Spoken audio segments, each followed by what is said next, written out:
ki nam v sedanjosti povzroča težave, ostane en glavni način našega vedenja, če je le dovolj predvidljivo, ker za podzavest je realno gledano predvidljiva škoda bolj varna od nepredvidljive koristi.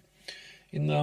to vam pojasni nekaj, kar večino najbolj bega, in to je, zakaj ponavljajo ugajanje, pretiravanje z delom, umik, nadzor ali pa reševanje drugih, čeprav odlično ali pa dobro razumejo, da jih to izčrpava ali pa dolgoročno je pripeljalo v neprijetno stanje, ki ga lahko v sedanjosti občutijo, kot da zdaj sem tako, ni mi dobro, lahko pa razmislijo, ko imajo čas in energijo, da je mogoče pa to, da se sedaj tako počutim, posledica mojih ponavljajočih se dejanj v preteklosti, ki sem jih takrat delal, pa nisem razmišljal, kakšne bodo dolgoročne posledice, zdaj jih pa čutim, ampak kljub temu, da se tega zdaj zavedam, je še vedno velika verjetnost, da bom v bližnji prihodnosti, ko se bom spet znašel v podobnih situaciji, bom podobno utrujen, podobno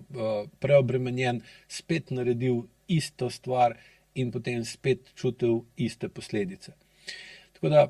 je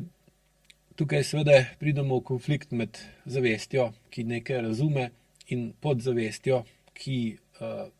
to razumevanje lahko nanjo vpliva, ampak bistveno manj, kot pa nanjo vplivajo okolja in predvidljivosti, in to, da je pač predvidljiva škoda boljša od nepredvidljive koristi, in pogosto rečem, da za podzavest je najbolj značilen pregovor: bolje vrabec v roki kot golob na strehi. Zdaj, če si zavest želi goloba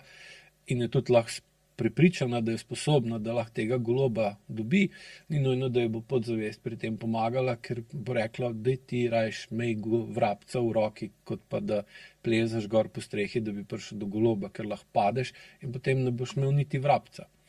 Tako da podzavest v bistvu ne bere niti knjig, niti ne posluša nekih sklepov, ampak na njo vplivajo samo izkušnje. In dokler je izkušenj za tisto staro, predvidljivo pot več,